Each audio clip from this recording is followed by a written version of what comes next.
It's time for Geek Gab, and our opening quick tip comes from me.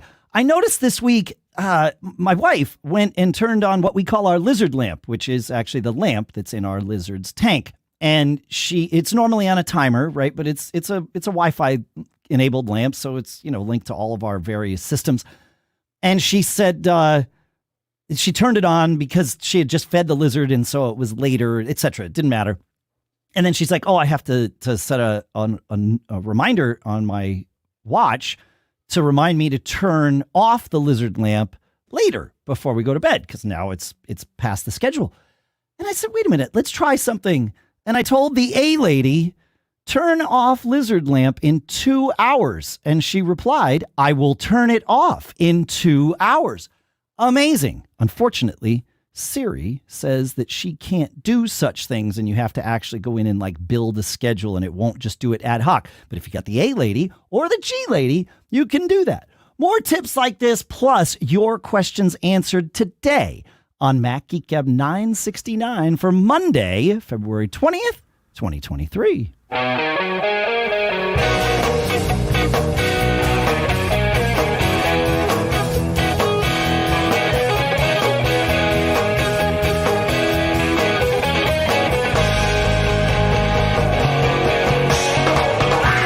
Folks, and welcome to Mac Geek Gab, the show where we share tips like that. We take your questions, we try to answer them, we share cool stuff found, both from you and from us.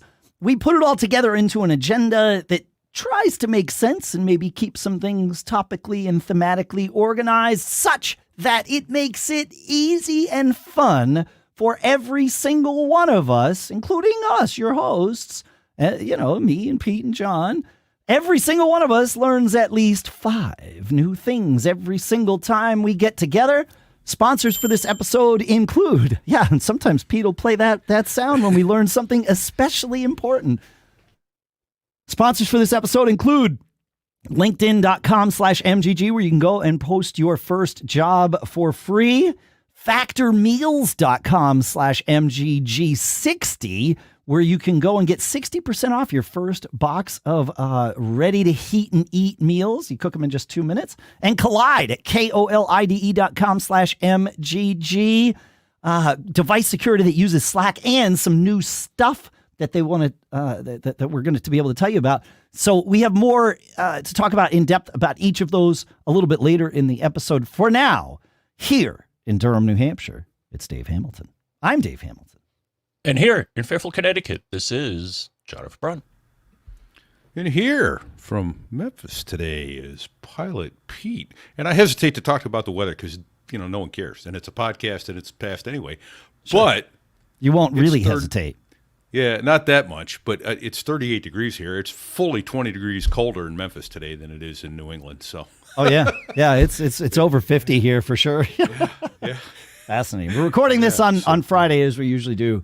John, I'm so proud of myself that I made sure that you were not muted when you said hello to everybody for the first time. But as the sysop here, I do reserve the right to the power anyway. I don't know if I reserve the right, but I certainly have the power to mute people.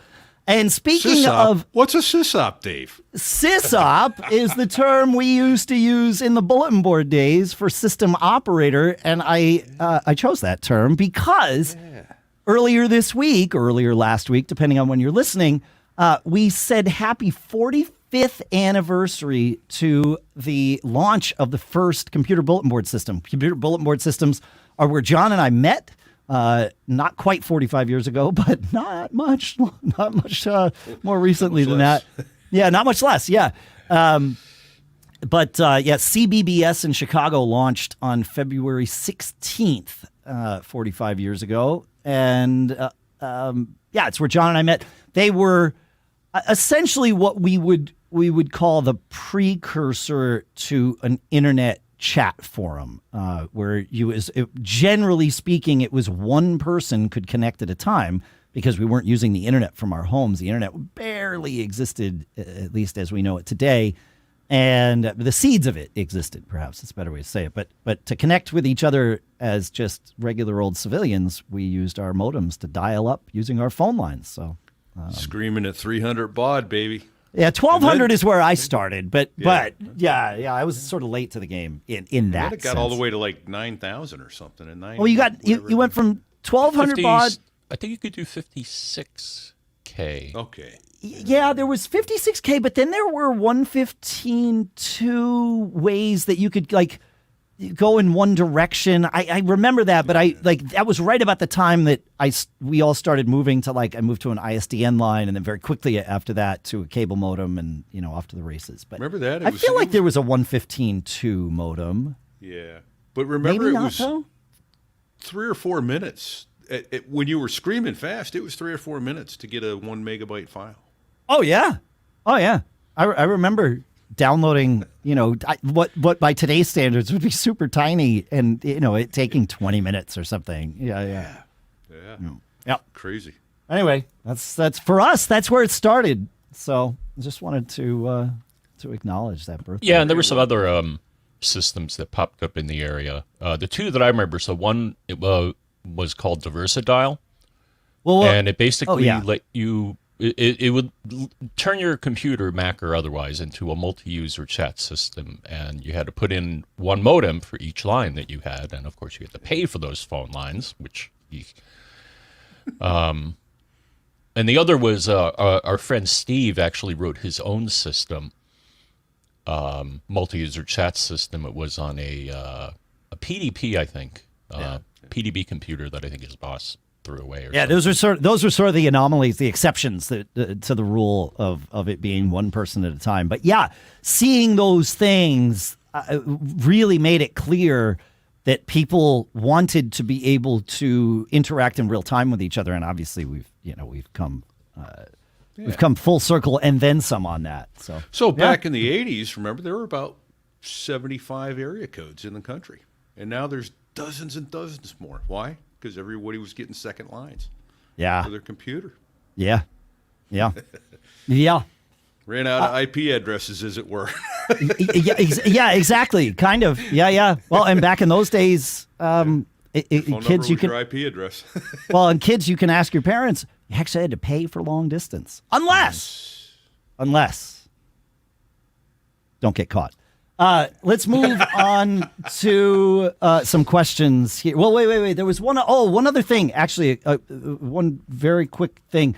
File sharing was broken for a lot of people in Ventura 13.2. Upgrade to Ventura 13.2.1, which came out within the last week here, that will solve that problem. So if you were having file sharing issues, and lots of people were, 13.2.1 fixes that. So that's what I have to say. And now, John, you want to take us to our first question from listener James? Absolutely. So, James has a very good question. There is a website that I would like to prevent from ever loading, and I cannot find out how to do it running macOS 13.2.1 and Safari 16.3. When I search Google, I do find how to do it on older versions of macOS and Safari, but not the newer versions. I had not wanted to do this on older versions, and with the system settings change in Ventura, I have not been able to find where to make the change. Your help would be appreciated.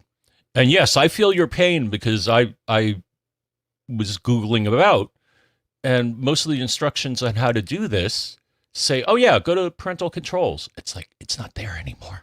So I found a newer article, but anyways, here is the long and twisted path to doing this. System settings, screen time, content and privacy, content restrictions, access to web content, limit adult websites, customize. Oh. And if you put a site in there, if you try to go to it, it says you can't go here. Huh. But yeah, I mean, let's not make it too obvious where this is. Yeah. Wow. So, nice find. When you first started talking about it here, I'm like, I started thinking about other ways of solving this problem, and yet the way listener James wanted it actually exists. Huh.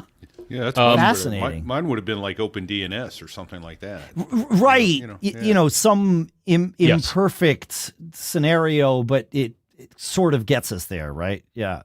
Huh. I like it. Yeah, and then our chat room, which is at macgeekgab.com/discord, I think. Yeah, that'll get you there. Yeah. Also, TN Papa suggests modifying your hosts file. There's a way you can modify your hosts file. Oh, yeah. So that certain domains or addresses go into the bit bucket. Oh, yeah. Well, the other question becomes... Hang on, Pete. While you're formulating your thought, I just want to share, if you want to modify your hosts file, I put a link in the show notes that tells you how to do this. The file lives at /etc/hosts, and you would do this most likely from the terminal. You could do it other ways, but I put a link in the show notes for anybody that wants to experiment with that. But yeah, that would be one way of doing it. Yeah. Okay. Yeah. So my question was, so I'm playing with buttons a little bit here, so I may have missed it if he stated it, but you're doing that on an admin account, so I'm assuming other accounts on the computer are then affected and wouldn't be able to go into the settings and change the load. If they're not admin accounts. Yes. Mm-hmm. Right. That's right. Yeah. Okay, that's yeah. a Good fair point. assumption. Okay. Yeah. And then also TN Papa in our chat suggests using Next DNS.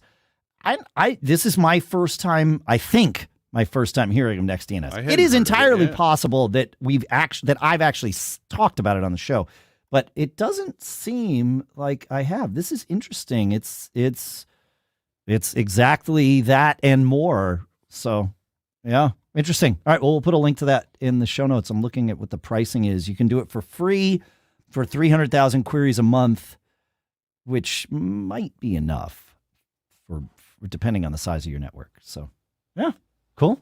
I love learning this kind of stuff. This is why I always feel like I always feel super selfish because I feel like I'm the one that learns the most doing this show because I'm like involved in everything. So I sort of by nature of running the agenda, I have to absorb it all.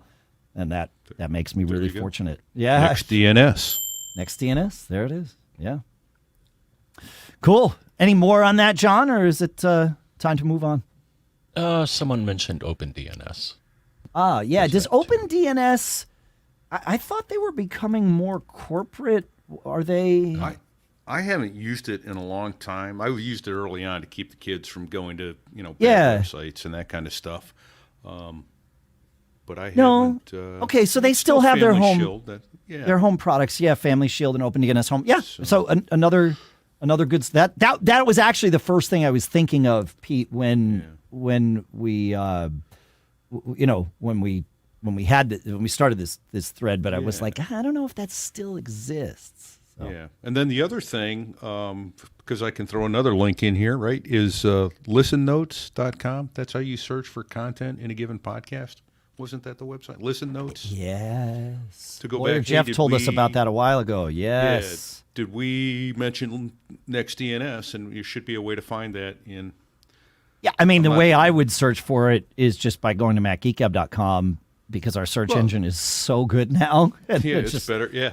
look for Next DNS and nothing comes up. So we probably would have put it in the show notes if we talked about it. So yeah, there you go. But you're right. Listen Notes is a great way to search podcasts. Yeah. So that's now in the show notes too at macgeekgab.com. Or if you want to go directly there, remember mgg.fm/episode number gets you there. So mgg.fm/969 will get you there. And we will get you to listener Roy, who has a question. It says, I recently bought a new Mac Mini and my 5 and 8 gigabyte Seagate hard drives are starting to fill up. Could you briefly explain the different types of hard drives and which hard drives or a complete hard drive system you recommend for time machine backups and external data backups? So there are lots of different ways to go, and I don't think I think there are many right ways to go.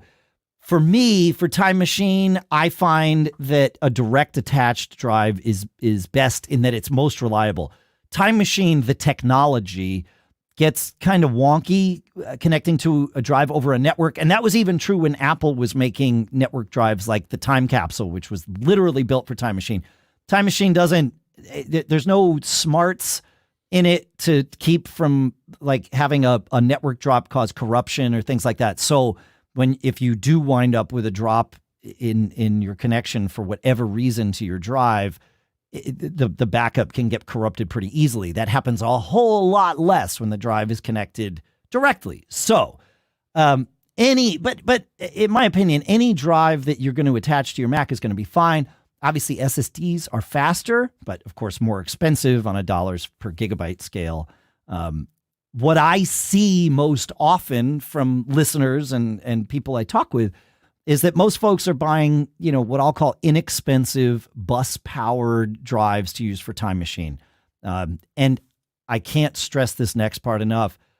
It is simplest to dedicate an entire drive to Time Machine. Time Machine will fill up whatever you give it.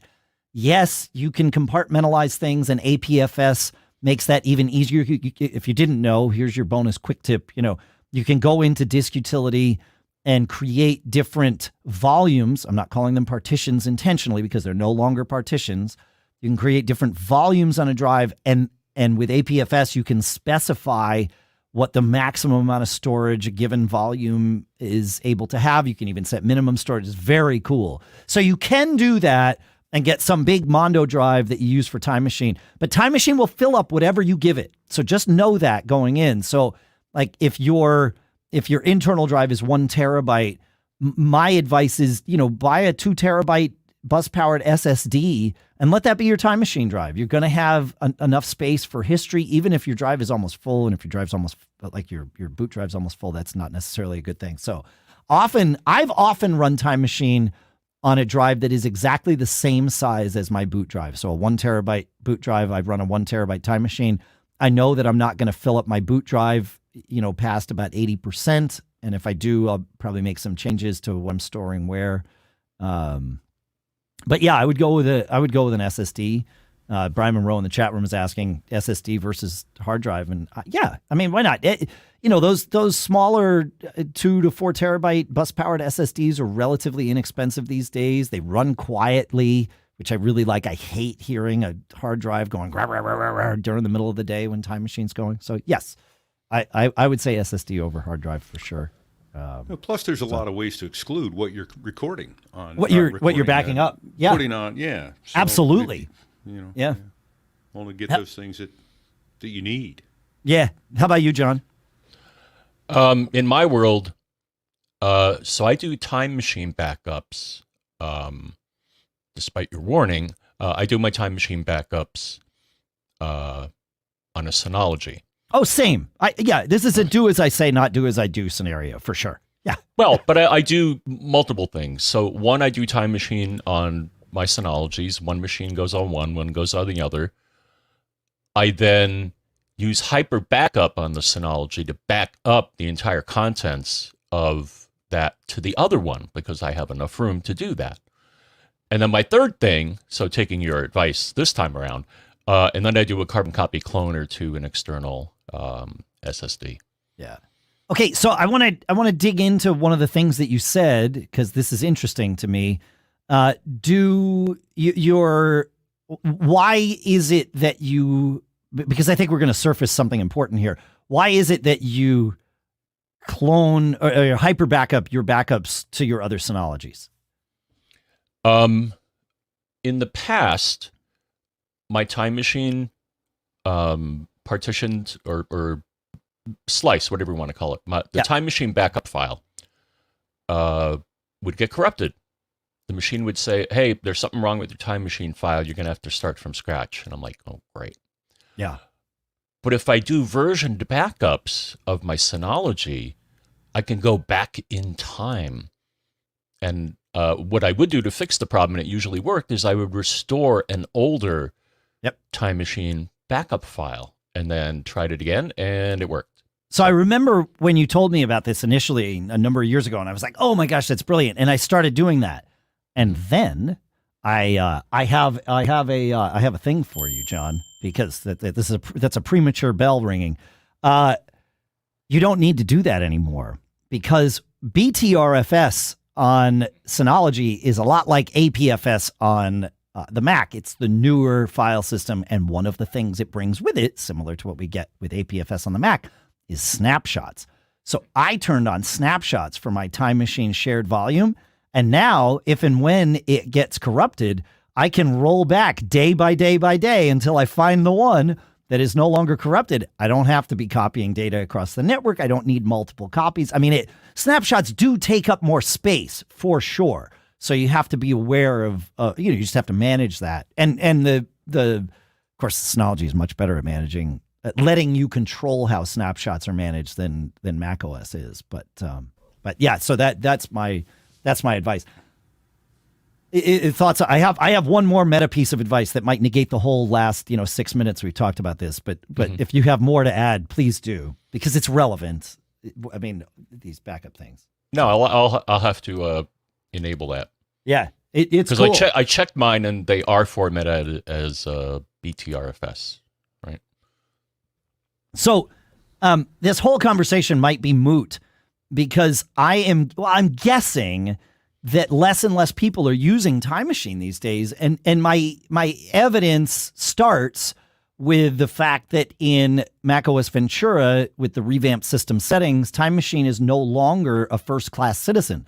It lives buried under settings, system settings, general, and then Time Machine is like at the bottom of that list somewhere. If you search for it, you'll find it, and I think it is one of the ones that if you right-click on system settings, yeah, it shows up as a first-class citizen there. So whatever that's about. But, it wouldn't surprise me if less and less people are using Time Machine or backups, traditional backups of any kind, because think about it. With iCloud Drive syncing, iCloud Photos, iCloud Music Library, our IMAP mail, whether that's iCloud Mail or Gmail or whatever, cloud-based, mail, there really isn't much that any of us store locally that isn't by default synced somewhere. And despite what a lot of purists might want to tell you, they're not entirely wrong, but they're not entirely right when they say that sync isn't backup. In a sense, sync is backup, especially sync with versioning, where you have a little bit of history to the syncing and some of that, which a lot of this does. So, yeah, I don't know. I'd be curious to hear how many people. The question I want to ask is how many folks out there used to use some sort of traditional backup religiously, like a Time Machine or Carbon Copy Clone or whatever, and no longer do. Or maybe you have a family member, maybe you're like us and you're still holding on to the past of must back up because we've learned our lessons the hard way. So I'm curious, do you have family members that perhaps don't participate in that same backup regimen and have had catastrophic failures and recovered from them? Because that's really what I'm looking for, is the person who doesn't back up, or even if you have had a catastrophic failure, but you haven't needed your backups because the automatic syncing of everything just sort of took care of you. So I'd be curious. Feedback at macgeekgab.com. Wait, was that feedback at macgeekgab.com? I think it was feedback at macgeekgab.com. I believe that's right. Well, Tell them 3 times. And the other solution, as you pointed out, Dave, so I recently increased my iCloud Drive because it was getting close to full. Mm-hmm. So I also use iCloud Drive. I still use Dropbox. And what else? OneDrive. Yeah. Huh. So consider cloud services as well. Yeah. Yeah. Do you not use Synology Drive for your stuff, John? Oh, and I use that too. So I back up my documents, or I think my home folder on each machine. So I set aside a Synology Drive to do that as well. So backups everywhere. Yeah. Well, I mean, we came up in a time where bulletin boards were a thing and backups were the only backup. If you weren't intentionally backing up your machine, you didn't have a backup of your machine, right? Like that was just a fact of life then. You had to swap out 10 floppies over the course of... The day I got a zip drive should have been the day I started doing backups. It was not, but it should have been. It took a near data loss scenario for me to actually start using that. But yeah, to have one drive in one place for a backup, that was like panacea. Tape drives were the thing for a long time. I managed a lot of tape drives for corporate environments, and they would swap out the tape, or I would be contracted to go in once a week and swap out tapes or whatever. But like I just don't.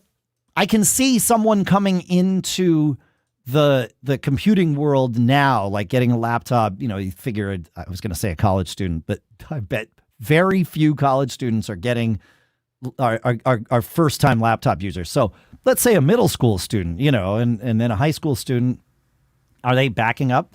No. And do they need to? Probably not. It's probably all synced out, and it doesn't really matter. Yeah.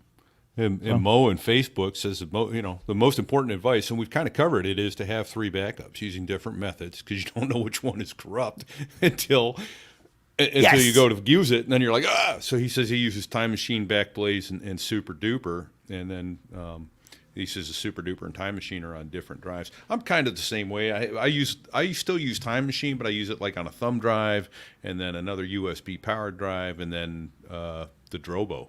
The good old days. What was the name of that one, Dave, that then went commercial and hosed us? We had Drobos. Crash Plan. Crash Plan. Yeah. That was great. Yeah. It was free for individuals. For us. Yeah. And then, but that was kind of cool. But I'm going to get back to using Synology to do all my backups, but because I found that getting into it on Drobo, it's a dying technology. It's no longer supported. Oh, Drobo! I think as of last week, the company doesn't exist anymore. I think the company shuttered. Don't research. Do your own research on that. But I'm pretty sure. But I've still got data sitting on that gosh darn Drobo sitting in my basement, and I got to get it off. And then Brian Monroe was kind enough at one point to help me. We were trying to do the hyper backup between the Drobo and the Synology, and the Drobo just wouldn't play. It was horrible. Yeah. So I created a thread in our Discord earlier this week called "Pour One Out for Drobo," so I'll link to that. But I'm pretty sure they're done. Yeah. Yeah. Well, they filed for bankruptcy towards the end of last year, right? Well, yeah, but bankruptcy is just a financial restructuring of your debt, right? Yeah. So companies sometimes, I was going to say companies survive and sometimes don't. Yeah. But also sometimes really thrive after. Oftentimes a bankruptcy is a great way to get your to create yourself a path forward. Yeah. Correct. Yeah. But I don't think they succeeded in this, because the Wikipedia page says Drobo was.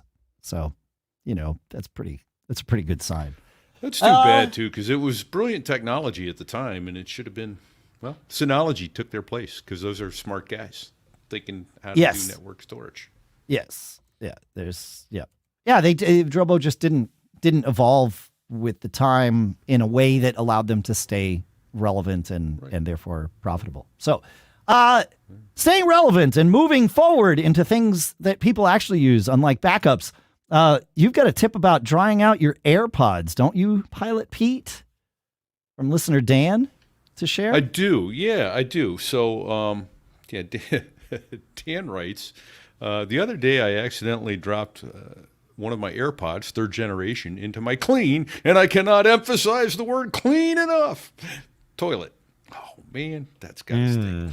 No pun intended. See what I did there? Yeah, I didn't mean to do that. I watched it.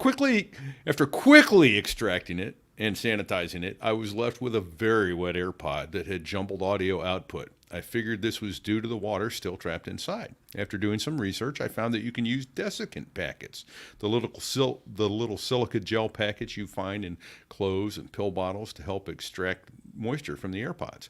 I had a few desiccant packs from medications I'm still currently taking, so here's what I did. I placed 4 packs in a very small plastic bag along with my AirPod and squeezed out as much air as I could from the bag and let it sit overnight. And when I woke the next morning, my AirPods sounded completely back to normal. It still needed to be charged after being left out all night, but I'm so happy I didn't need to spend a bunch of money replacing my AirPods. So going forward, I'll be saving my desiccant packs for another potential waterlogged AirPod. And I hope this helps someone else who gets their AirPods wet and doesn't know what to do. Keep up the good work. Very appreciative of all of the tips I've learned from your community thus far. And I went on there and looked. The AirPods 3rd generation and the AirPods Pro have an IPX4 rating, which allows them to get splashed on and sweat upon and that sort of thing. Don't submerge them, don't swim in them, don't take a shower in them, that kind of stuff. But I suspect that IPX4 rating assisted in and then getting the remainder of the water out with the desiccant packs. And by the way, don't eat those desiccant packs. No, keep those away from your pets and your kids. With warning signs all over them. for good reason. I worked with this guy. You out from the inside out. I think it's interesting because I always used to keep rice, like a bag of rice at the ready to like throw things into, and rice will act in a similar way. I wonder which is better.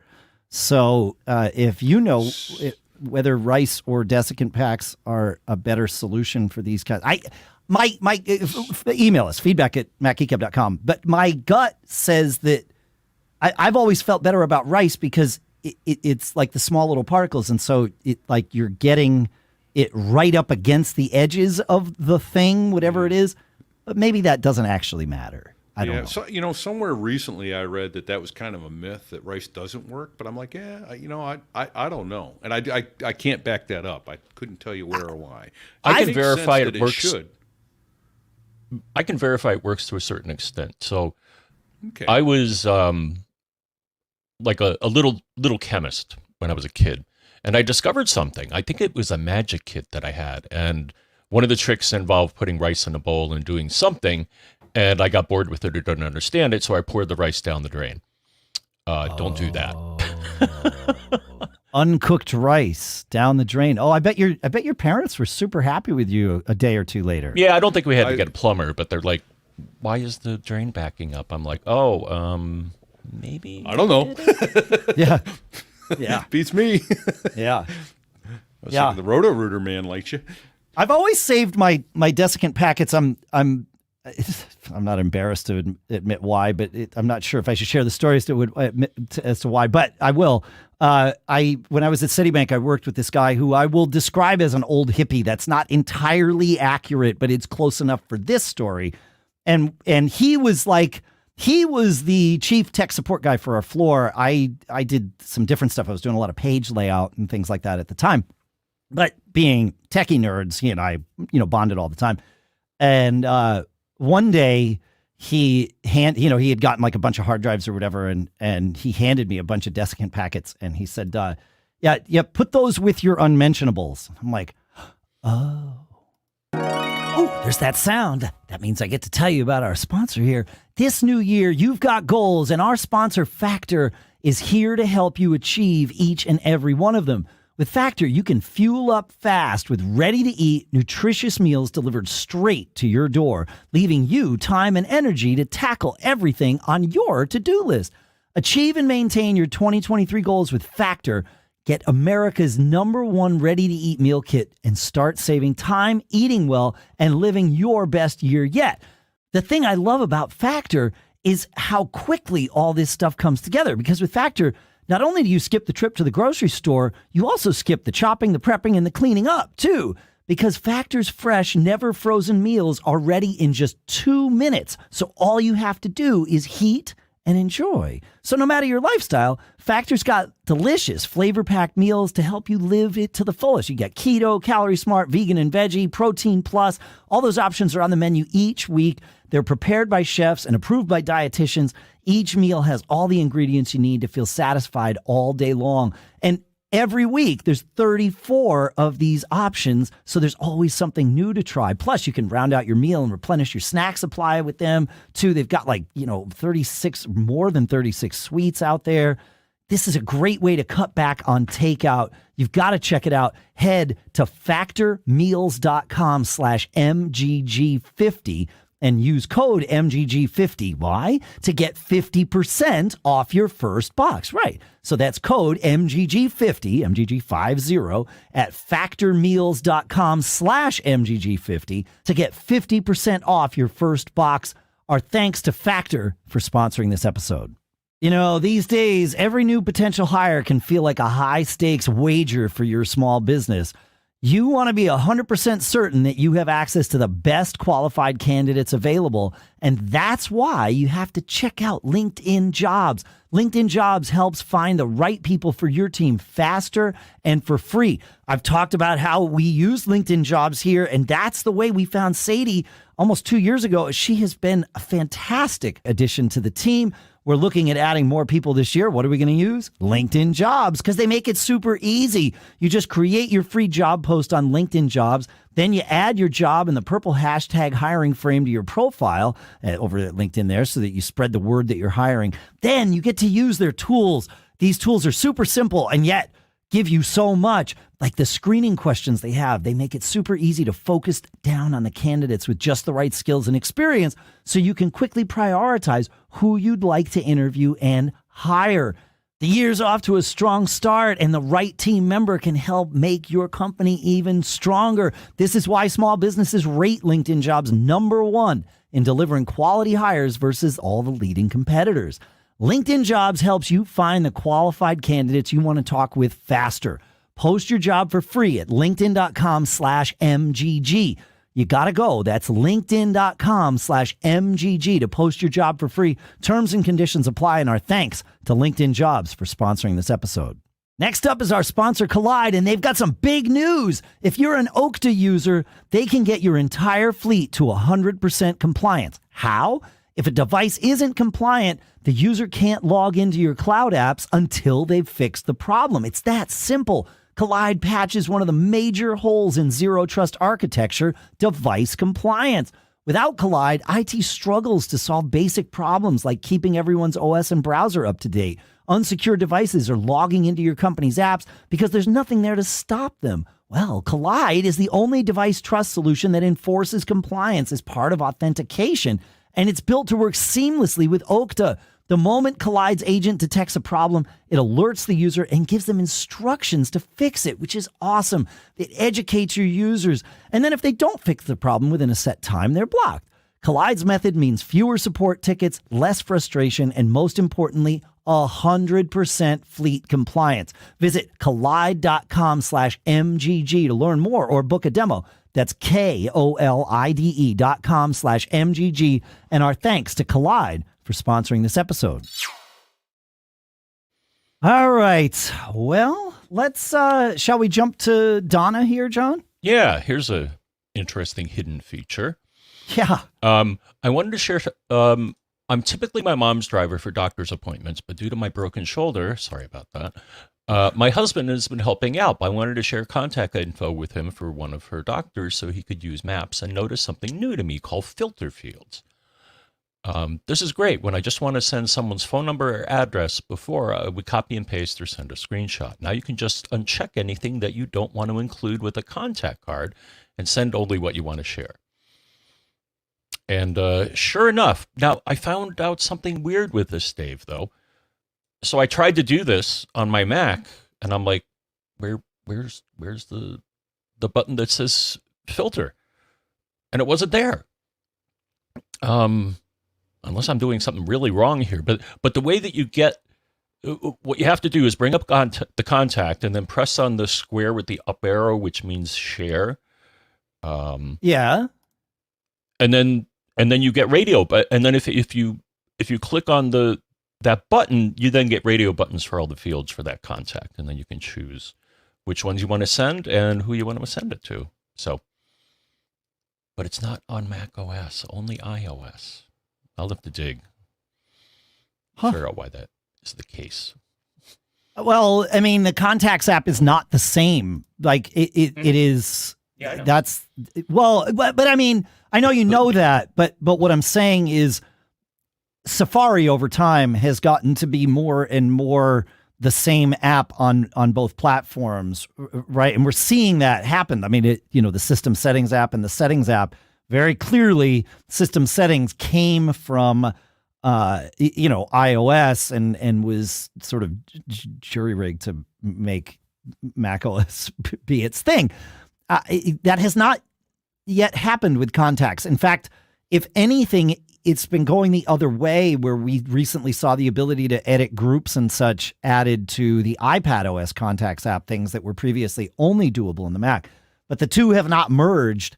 And so, yeah, those features that are only there on iOS, there has been no reason, no engineering byproduct that just puts it all together. But I agree with you. I would like to see that happen on the Mac. I think that would be great. Yeah. Interesting find. I didn't know that existed. I like that a lot better because and I've shared contacts on iOS. I've never noticed that little, that little thing. What is it? What's the name of it? Filter fields. Yeah. Mm-hmm. Fascinating. Good stuff. All right. Let's see. We talked about, in the last episode, we talked about security keys and hardware keys. And Lawyer Jeff has used some. He says, I wanted to let you know about my experience in using physical security keys on Apple hardware since the 16.3 update for iOS. On the day it was announced, I purchased two YubiKey 5 NFC devices. They have both USB-C and NFC connections. Apple requires a minimum of 2 physical security keys, and that's in case you lose one. All right, I like this already. You add each device by going to Settings, Your Name, Password and Security, Security Keys, Add Security Keys, and this works the same on both iOS and macOS. He says, understand that you will not need to use the hardware key to log in or use any of your devices in normal use. The YubiKey simply replaces the 6-digit code that Apple sends to all of your connected devices, or in his case, used to send to all of your connected devices, that form of two-factor authentication. He says, it's for those circumstances where Apple wants to confirm that it's really you. I get this every week when I log into Podcast Connect because it uses my Apple ID. They want to send the thing to it's ridiculous. Like, can I tell it that I remember? It's still me. But anyway, says the older method used by Apple was to send a code via iMessage, but that was phased out in the past few years for that 6-digit thing that he mentioned. He says, so instead of the code popping up, a message box now appears for him, telling him to connect your hardware key, and then you just tap the YubiKey on the back of your phone NFC, or insert the USB-C end of the key into your iPad or Mac. Oh. It then authenticates your identity and continues doing what you were trying to do. That's all the key does. So it replaces the code. He has a lot more to say about this, but that was the part that I thought was really relevant. Like, where do these keys fit into my Apple-centric life? Lawyer Jeff tells us where, because he's using them. So you don't need it to log in. You don't need it to authenticate when you're installing software, but it is for those moments where you need to authenticate your Apple ID. So very cool. Huh. Cool. Thank you, Lawyer Jeff. Good stuff. I like this. And then John Gary wrote in with some advice for us. Yeah. Yeah. Very timely. So Gary says, I decided to take advantage of the extra security that Apple offers and use a physical security key. I ordered a YubiKey 5 CI and the YubiKey 5 NFC. I went into the Apple ID settings on my iPhone 14 and followed the steps. After setting up the security keys, I noticed that on my iMac, I was being asked for my Apple ID password by the Podcast app. So I put it in and clicked OK, and it kept popping up. And even if I would click cancel and quit the Podcast app, out of desperation, I restarted the Mac, and I thought the dialog box popping up was going to prevent restart, but thankfully it did not. If you follow my lead and use the security keys, make sure you restart your Mac afterwards so you don't get caught. Cool stuff.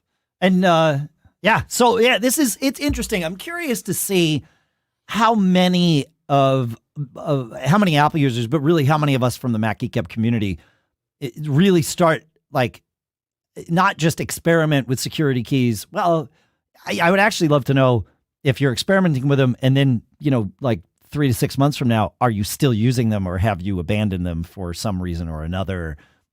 It seems to me, we choose our place on that continuum between ultimate security and ultimate convenience. And while certainly security keys have actually quite a bit of convenience, in fact, I would like it better to do what Jeff's doing, especially if I could just leave it plugged into my Mac, and then I don't have to think about it. That wouldn't be a bad thing, but you lose that key and life starts to get really difficult real fast. That's why Apple requires you to set up 2, but you leave one on your Mac plugged in, the other one you take in your travel bag with you. You lose the traveling one while you're traveling. Yes, there's still one at home in your Mac, but it ain't with you. So now what do you do, right? Those kinds of things that's what enters my squirrel brain. So, So you're temporarily out of luck. Potentially. But then you have to replace it. Yeah. Yeah. Then you have to replace it and go from there. But, that's what I'm saying is it's like, I don't know, but see, I want to know. If you just forget all that security stuff, I just use the word password or monkey. Monkey's a good one, and no one will ever figure it out. So. No. The problem with either of those ideas, Pete, is they make me use 2 hands to type in my thing. So 1, 2, 3, 1, 2, 3. And the reason it's 1, 2, 3, 1, 2, 3 and not 1, 2, 3, 4 is, if you can get away with a 3-character password, which I think you can, then 1, 2, 3 is great. Because then you're just using 3 fingers, super efficient. But if you need 4 characters, you do 1, 2, 3, 1. Now you don't even have to move your hand. See how I actually justified using a terrible thing? Like I actually sold that. Like I'm not serious about that, folks. I like that sounded too good coming out. I really started to believe it. Yeah. I could just change them all. Yeah. Oh man, there we go. Yeah. Oh, we didn't learn that. Unlearn that. Unlearn. Yeah. John, you speaking of security, you started messing around with passkeys a little bit. Yeah, and it's interesting how the 2 different mechanisms kind of cross over. So there's a passkey and a security key, and make sure you separate the 2 because they're different. So I went to I found an article and it said these sites are using it, and one of the sites should have used Apple, but Best Buy. So I have a Best Buy account, so I'm like, okay, let me go there. So you go to their site. You get the sign-in prompt, and one of the options is sign in with a passkey. So I'm like, okay, that's cool. Let me try this. Huh. And then what happened is I got a dialogue, and this was the part that I think could be potentially confusing. It's like, choose how you like to sign in. Do you want to use an iPhone, iPad, or Android device? Or do you want to use a security key? Interesting. And so I chose the first option because I don't have 2 security keys. So I can't do that yet. I have one of the YubiKey ones, and I think I'll order another one, just so I can do it with the physical key. My fear with requiring the physical key, Dave, is, you pointed this out. If you lose it, then you're out of luck, man. Yeah. Well, I suppose you could re-enroll and get another security key if you lose it, but... I just went to sign in with a passkey here on Best Buy. I figured I'd do it while we were doing it. I have a Best Buy account, and it asked me for my email address, and then it said, you don't have a passkey on this device, so you have to... So do I have to sign into my account and add a passkey to it? Is that the key? I believe that is the route I took. Okay, so I would have to go in, it's like your account options, and one is password. I think that's the path that I eventually took. So it wasn't entirely obvious. Yeah, they could do this better. Like I'm shocked that they aren't just coming to me right now that I've logged in and saying, go, like, do you want to enable a passkey? But there you go. Yeah, sign in without a password using Passkey. Okay, so yeah, you have to log in for Best Buy. You have to log in and set it up. When I did it with CashFly, which is what we talked about last week, like after I logged in, recently, it just boom, like, do you want to set up a passkey? Like, yes. So, but I'm also on a 2019 Intel iMac. I don't know that this device would support passkeys. Like, how would I authenticate them? I'm now really curious about this because I can't do, like, if I say create your passkey, it says, do you want to save a passkey for this? Passkeys are saved. Yes. Okay. So I just type in my password. So, 1231. And then it says, okay, now it says You're all set. Okay. All right. So now if Get into Dave's account, buy us all some new well, but tech that's geek. the beauty of this is that you can't because you don't have my passkey, right? So if I go to say sign in with a passkey, it asks for the email address. So I still need to give it my email address to identify me. And then it comes up and says, I have a passkey. Do you want to do that? I authenticate with my super insecure password of 1231. And then boom, I'm in. Okay. All right. That's pretty cool. Yeah. Nice. So there's, and then the others, there's obviously Google Authenticator. A lot of places are using that, but that's totally different. That's just for your two-factor thing. But the two-factor goes away with a passkey because you now have this public-private key pair that now locks to you. So way more secure than a multi-factor kind of thing. Because if I got access to your Google Authenticator, or if you're like me and you store your 2FA codes in your one password, instead of using a separate app. Now, if I get access to your 1Password vault, or if I get access to your LastPass vault, something that would be far more likely and timely, now I'm in. I'm not you. But, with passkeys, you need the individual keys. But really, then I just need access to your keychain on your Mac. I mean, there is still a single point of failure on this. I think, if I'm wrong on that, feedback. Yeah, no, I think you're right. Yeah. One other thing I was wrong on, just to follow up last week from 968, as part of a quick tip, I turned off my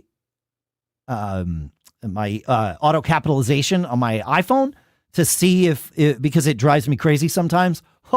9 hours later, I turned it back on. It was driving me nuts. I was sending text messages to people and it was like, why do I look like I'm typing back in the third 80s? grade? Yeah, the third grade or something. It was like, okay, I see why auto-capitalization is on by default. Yes, there are those moments when it drives me crazy, but there's many, many, many more moments where it saves my butt and I rely on it. So, that didn't last. Hey, Dave, while you're following up from last week, Yes, sir. Can I throw a couple in? Yeah. Please, go ahead. You guys talked about one of the listeners had a PDF that kept opening up in PDF Pen Pro in spite of the fact they said, no, open every PDF file in PDF Expert. Had the same exact problem, and I just ignored it because I'm in a hurry to get this open and signed. And you guys said use OnyX. Used OnyX. Ran it. It rebuilt that launch database and LaunchD, and boom, done. Fixed it. Yeah. Instantly. And then the other follow-up. Are you like pounding on your desk? Because those of us that can hear the low end, we're getting this like, whoa. Yeah. I'm pounding. Damn it, listen to me. Sorry. Then the other one was talking about Apple Pay in international travel. I wanted to bring up 2 points. One is if you're going to South Korea, don't count on Apple Pay. It's a wholly owned subsidiary of Samsung, which is, not Apple. Google Pay. That sort of thing. But there's almost no Apple Pay in South Korea. There's once or twice, but I've never found it there. And then, but the other thing I would suggest to people is make sure you have a credit card, because what does it charge? Charges your credit card. Make sure you have a credit card that does not charge you international transaction fees, because they're skimming off the top of the exchange rate if they're charging you those fees. So don't let them do that.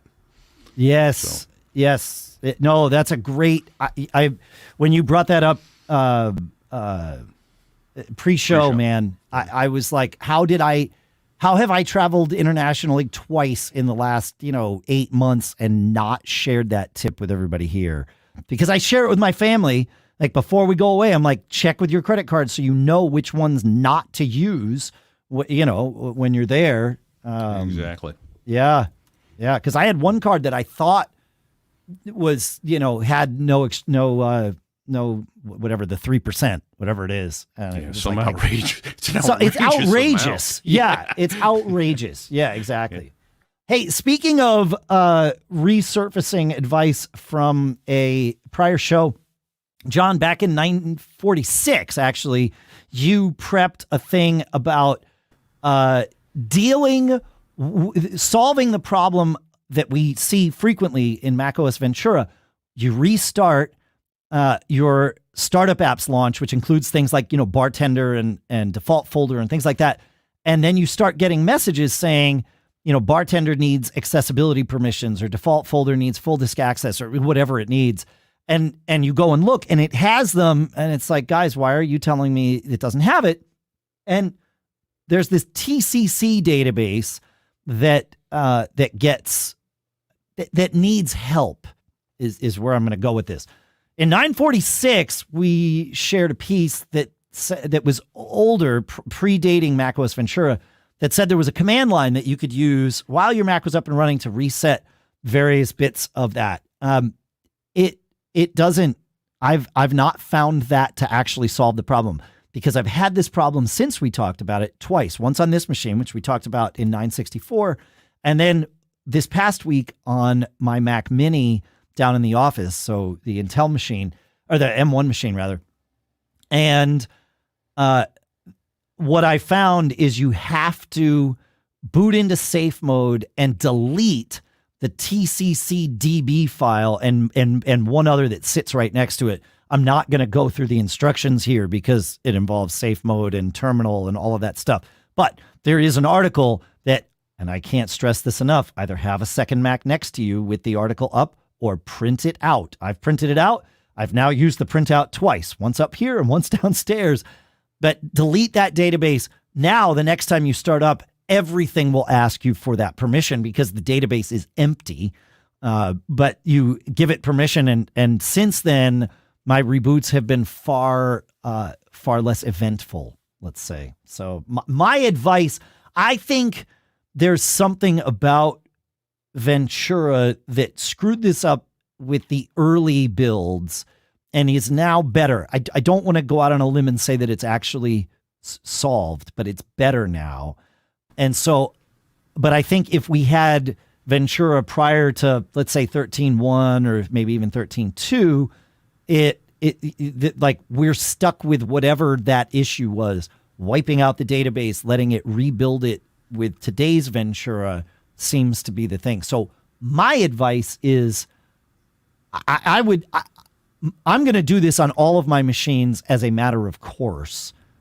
Of course, if you're not seeing any issues, I would understand why you don't want to go through this headache. But my guess is you might wind up with this headache down the road. So, do it proactively. That's my advice. But certainly know that it's doable there. So. Jawohl. John, following up from last week's episode, while we're on the follow-ups, we have something from Doug, at least Doug and Allison, if not many, many more. I mentioned the B5 from Audio Engine because I was shocked to find a device that would let me stream, like a commercially available device that would let me stream AirPlay to it. I mistakenly interpreted that it would do AirPlay 2. It will not. The Audio Engine B5 only does AirPlay, which means it can't do the multi-room audio through AirPlay. It can do it its own way, but not through AirPlay. However, Doug and Allison have a better answer for us, and John, you're going to tell us about that. Excuse me. I hope so.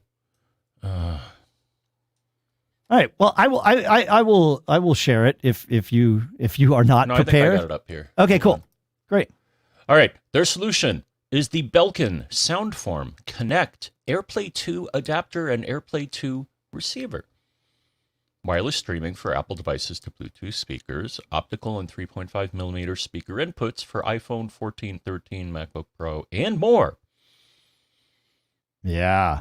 That's the device, and it's way less expensive than the Audio Engine one. This is $62.80. That's pretty good, and it has it has an audio out, so you could go to an RCA if you wanted. I mean, it's got man, they make it hard to see. Yeah, it's got an analog audio out and the digital. Yeah, nice find. I like it. Pretty good. It's good, man. Good stuff. Well played. Yeah, for sure. All right. We're sort of in cool stuff found here, so we're gonna go for it. We're jumping to cool stuff found. John, you want to share the next one from Rotterdam? I hope I'm pronouncing your name correctly. Yes, let's do that. Rotterdam. All right, here it is. Listening to your podcast, episode 968 on password managers and your frustrations. I have discovered a password manager called Strongbox, which is a premium KeyPass app for Apple ecosystems. This app lets you decide what you want to do with your data, and it's transferable to other platforms should you wish, and also it will use local and iCloud vaults. I'm in the process of switching from 1Password, and I do not regret it. Wow. The user experience is great. It integrates with Safari autofill. Now, I didn't actually use the product itself, but I did download and check it out. And so here's the neat part. So there's a little button. So you start it up, and it's like, well, I don't have any data in me. Well, it's like, well, yeah, that's because you haven't imported it. How do you import it? There's a little button that says Add Database, and here are the options. Add from Files, Add from OneDrive database, Add from Dropbox database. Let me see, access SFTP database, add WebDAV database, and then you can import from 1Password, LastPass, Apple/iCloud, or a generic CSV, comma, separated values. Oh, that's awesome. Huh. Here's what I like about it, Dave. You scroll by pretty quickly on the screen for those watching, but the pricing. You can do subscription, but you can do a one-time payment. And Yeah. I was looking here. Right. It's free to start out, and as they point out, you're missing some convenience features. So they definitely follow the premium model, and it's $4 a month, $19 a year, or $80 for that one-time payment. The convenience features are definitely features that you're going to want, but it gives you the ability to sort of get rolling. Things like Face ID or Touch ID, those are part of the premium features, the convenience features, I'll call it. What I'm looking for here, and I don't see it, is if you can share libraries. Like I want to, I would love to have I do have a library that's like the Dave and Lisa password library, where there are logins that she and I share for certain, things like our electric company bill or whatever. And if one of us changes the password, it's just automatically changed for the other. So I don't see that they have a that vaults in 1Password. Yeah, share it's vaults, and it's super confusing in 1Password. Bitwarden makes that much simpler, but I'd be curious to see if this one has it too. But yeah, that's $80. That's great. Yeah, interesting. Yeah, one and done. Nice find. I like it. Let's keeps us rolling. I have found a thing that I've actually been using in the office from Targus, their sustainable energy harvesting Ecosmart keyboard. And what that means, it's a full-size keyboard. It is Bluetooth, so it is wireless, and it is also solar powered. So it charges itself with a variety of. I don't use it outside, and it has stayed charged for me. So there you go. And it's also in the Ecosmart realm. It's made with like 85% recycled materials, but it's got a nice touch to it. It's much quieter than my clacky keyboard that I have in the office. I can't have a clacky keyboard, obviously, up here in the studio, because otherwise you'd hear clack, clack, clack, clack, clack all the time. But I have a clacky one in the office, which I really like, except when I'm on like Zoom calls and I want to take notes or, send a text message that I don't want the people on the Zoom call to know about. And so I have this nearby and I just grab it and I bring it over and I use it while I'm on my calls. And it's been fantastic. And sometimes it stays there because it's a comfortable keyboard to use. So yeah, it's pretty cool.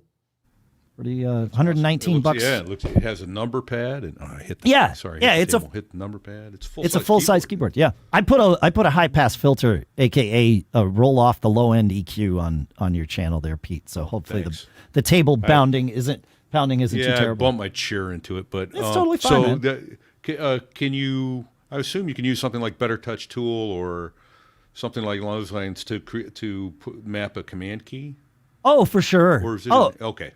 Yeah, I mean it's fully Mac happy. So I mean it. Okay, so it has a command key on it, but command option, control or command alt control, whatever you want to call it. Yep. So yeah, no, it's old eyes. I was looking. It looked like a Windows. It's both. It's like most keyboards these days. It'll map to either, but yeah, no, it works great. And then it's got some function keys which even have like auto assigned, mute, volume up, down, brightness, play, pause, forward, fast, forward, reverse, so yeah, it's fully, I didn't have to run any third party software to make the keyboard do what I wanted it to do. Let me put it that way. Nice. Yeah. No, it's great. It's, out of the box, it's great. Yeah. We got time. Go ahead, John. Does it? No, I think it's a Bluetooth only. Okay. Correct. It is near as I haven't. That's a good question. I didn't try to plug it in to my Mac. I should look. But yeah, no, I think that is correct. It is Bluetooth only. I don't have it up here. I have it downstairs. But yeah, Bluetooth. It is Bluetooth only. But with the way it charges, it's fine. So yeah. You want to take us to the next one, John? You want to tell us about Kaleidoscope from Todd? Why not? So Todd says, I've never heard you mention the macOS application Kaleidoscope, so I figure I'd share how it has saved my bacon over the last week. I've ended up with dozens of backup hard drives containing files over the last few decades, non-time machine drives, a mess of personal pictures, music libraries, documents. I'm talking about hundreds of thousands of duplicates. It sucks because I can't find anything and never have a consistent method of organizing my files. I've copied files and folders around without a care for remaining organized. The problem for another day. My day is today. My new goal now is to consolidate these drives to my Synology disk station while filtering out duplicates. Kaleidoscope app has saved me dozens, if not hundreds of hours. It will deeply scan folders on your Mac, comparing the folders against each other, making it dead easy to isolate different, equal, and unmatched files. If you happen to have one MP3 file that is different and it is buried 8 folders deep, Kaleidoscope will sniff it out and let you know. It also deeply scans text files and images. Think of Kaleidoscope as a nice GUI for diff. I won't lie, it is a pricey app, but I happily purchased it instead of manually sifting through thousands of files. I've been thrilled with it and have to sing its praises to someone. So thank you for singing. We will sing them for you. Yeah, no, and he's not wrong. I mean, it's $150 or $149.99 US. So that is not inexpensive for sure. But this seems, fascinating. We'll have to check this out. I'd never heard of this before. Had you ever heard of it before, John? No. Yeah, that's pretty good. That looks cool. It looks, it looks cool. Speaking of cool things that I'd never heard of before, Alex S. shares a quick look extension called Peek. And he says with Peek, it's the ultimate macOS quick look extension. You can copy text, jump to lines and pages, and search documents from quick look. That's a pretty big deal. Like to be able to find a file, spacebar, and now actually interact with it in some meaningful ways without having to open it up. It says it brings popular system extension keyboard shortcuts to Peek. You can select all, copy, search, jump to line, scroll to end, scroll to beginning. Yeah. Supports GitHub style. That's pretty cool. Big Z Labs is who makes Peek. So thank you for sharing that, Alex. I like it. It's good stuff. What's next, John? You want to bring us to? Oh, Don found Wi-Fi Porter. Yes. So this is pretty cool. So this is so when we were talking about making QR codes of your biz card, he thought of something similar. Oh, it does something a little different. Okay. Anyways, WiFiPorter.com sells a $39 device that you set up to use your Wi-Fi network, allowing you to create a QR code which your visitors only have to scan to connect to your Wi-Fi network. It doesn't provide the SSID or password to the network. It just connects them to the network. As always, you only need to log in the first time. It is an attractive piece of pine wood that you can leave sitting on your desk, hang on the wall, etc. And I checked it out, Dave, and I think it does more than he stated. So not only does it give you a QR code to log into the Wi-Fi, but I believe it also does NFC. Because it says, if you have it was weird, the presentation. They're like, if you have an Android phone, just hold it up to this thing. Otherwise, make a QR code for iPhones. How do it know? That's cool. Yeah, you're right. They say older iPhones connect by pointing the camera toward the QR code on the bottom, but a newer iPhone, you just NFC to it, or an Android phone that has NFC, and boom, $40. And if you want it in walnut, $60. Mm-hmm. That's pretty cool. Huh. Who'd have thunk walnut is $20 more? Well, I should point out walnut and stainless steel, so it's a little. It's got a different look. Yeah. Huh. I like it. That's great if you have an Airbnb or a business or Yeah, I'll say. All right. Like the bash we were just at, me and you, Dave. Our host put up a QR code to get on his network. Oh yeah, super smart. I did the same thing a couple of weeks ago after we talked about it here in the studio. I printed a huge 8.5 by 11 QR code. It says on the bottom, join the Wi-Fi here in the studio. I stuck it to the inside of the door, and I hope to never have to hear someone. My answer to the question, hey, what's the Wi-Fi, is just point at the door. Like, there you go. It's all right there. See, Dave, if you just put it over your head behind the drum set, you won't even get the question. No, you're not wrong. I could just paste it on. You're right. Yeah, if I put it somewhere that's super obvious to see, because you're right, they wouldn't see that until they actually turn around and look at the door. They don't know. You know what I'm going to do? They're leaving. I'm moving it to the beer fridge, Pete. That's going to solve the problem. Problem solved. Yeah. Done. Yeah. Done. Yep. Get that sign out of my way. I need beer. They find the beer fridge first. Then they ask about the Wi-Fi. So that's a great idea. Yeah. No, you're not wrong. You're not wrong. There's a show title. They find the beer fridge first. They find the beer fridge. Yeah, don't they? Yeah, they sure do. Beer fridge before Wi-Fi. Yeah, there you go. And a suggestion for any of these solutions, because I think somebody sent us, we may get to it in another episode. There is a way to create a QR code to log into your... Oh, go ahead and share that. Yeah, no, we're here for sure. Yeah, I forgot who... shortcuts. There's a shortcuts gallery. So if you go to shortcuts on your phone and search for Wi-Fi, it's going to find a shortcut that'll let you make a barcode. Yeah. Here's the thing, though. It prompts you for... So just be careful with this. It prompts you for the SSID and the password. You may want to make a guest network. Oh. Yeah, well... Oh, I see what you're saying. My caution is, if you're going to deploy this, why? Well, why? I mean, I'm curious. I think there is a way to extract. I don't believe that barcode is encrypted. Okay. So if I scan that barcode, maybe using a third-party barcode scanner, I think I may be able to see the username and password.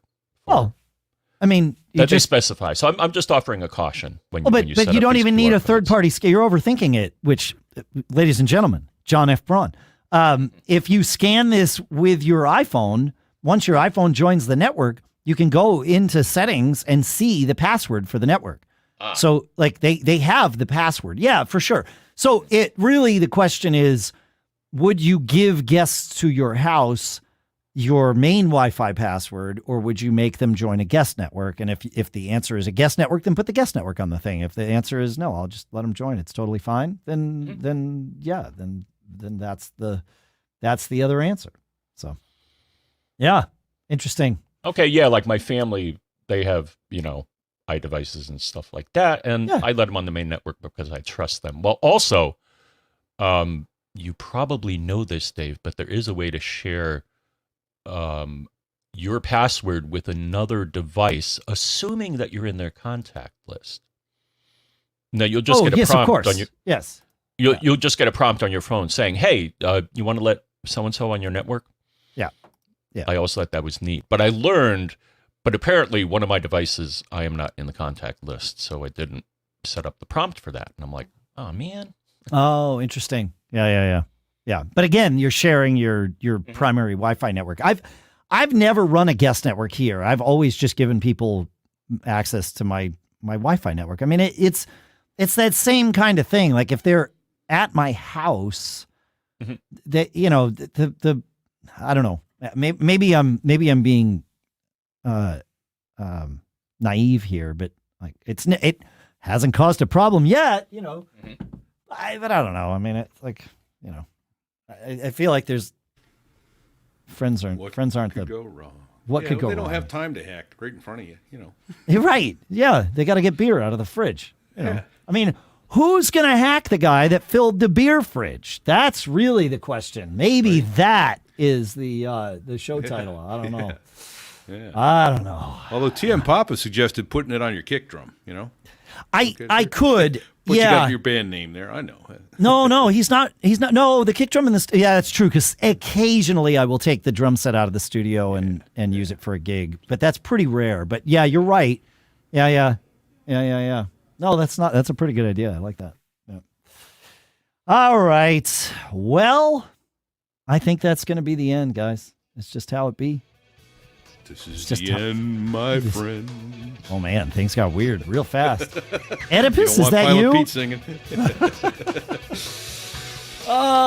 Good old Jim Morrison. I wonder where he is these days. Paris. Where he is. Yeah, maybe. He's buried in Paris. I was at South by. My wife has always been of the opinion that he did not pass away in Paris. He may be dead now, but she was convinced that he did not die then. And there's a lot of there's a lot of circumstantial evidence to support that theory. I didn't buy it until about 8 years ago. I was at South by Southwest. I was at a session where Robbie Krieger, the guitar player from The Doors, it was just him and his manager, and Robbie was talking about, I think, a new book that he had at the time or whatever. But really, there were only maybe 25 of us in the room at the session, which sort of blew my mind. And it became a Q&A, a very relaxed Q&A. It was very much like a Mac Geek Gab, live kind of thing. It was super chill. And somebody asked about American Prayer, which is the album that they recorded the music to underneath Jim's poetry. And it was right about that time that, Jim purportedly passed away. And what was fascinating to me was Robbie, the way he was talking, he's like, oh yeah, after Jim left us. And there was this pregnant pause where it wasn't like he was choked up about, the fact that his friend had passed away 30 years prior or anything. It was him stopping and choosing his words very carefully, because he didn't say when Jim passed away or Jim died. He's like, when Jim, and he had to think about how he wanted to communicate this. And he said, when Jim left us, and that was it. There's also a bank teller in Los Angeles. Now remember, this was back before the internet existed. or at least in any meaningful way, and who said that someone matching Jim's physical description came in days after he reportedly died in Paris, but of course she didn't know this. The bank teller didn't know this because the news hadn't gotten to her, and withdrew a bunch of money from Jim's account. And it was like, well, yeah, it was just like Jim was here withdrawing money from his account. Like, happened all the time. Normal. Yeah. So, I don't know. Jim might be in Paris. I've been to the Père Lachaise, Père Lachaise cemetery. I'm mispronouncing it. I'm misremembering the name and mispronouncing it. So, there you go. It's a double whammy right there. That way you can't find it. That's Ever right. again. Yeah. But I mean, his grave is cool to see. It's fascinating whether he's there or not. I wonder if he may not be there. He may be working the French fryer next to Elvis at the Burger King in Kalamazoo. That's right. You don't know. You don't know. All right. JFK's the manager for that. That's right. JFK's the manager. Yeah. Yep. If you believe in that sort of thing. Yeah. So I didn't up until that day, and I actually as soon as the session was over, I ran out and called Lisa. And I was like, "You might be right. I think you're right. I think you're right. Yeah. So, Awesome. Yep. Thanks everybody for listening. Thanks to CashFly for providing all the bandwidth to get the show from us to you, even the bandwidth for the extra segment about my crazy harebrained Jim Morrison theory.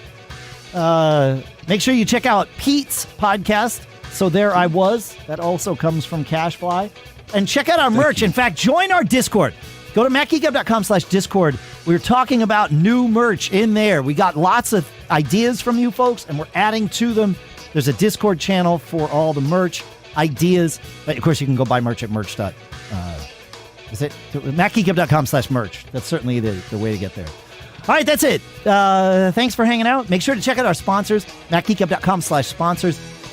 Even just getting the email that we send out with the show notes every week, clicking on and visiting the sponsors' websites, I can't tell you how much that helps us. Whether you buy or not, that's between you and them. But go check it out, please.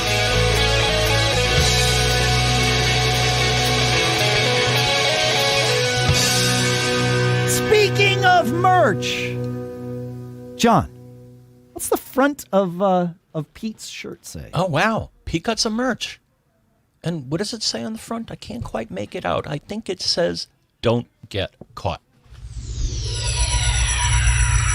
Made on a Mac. With a logo on the back.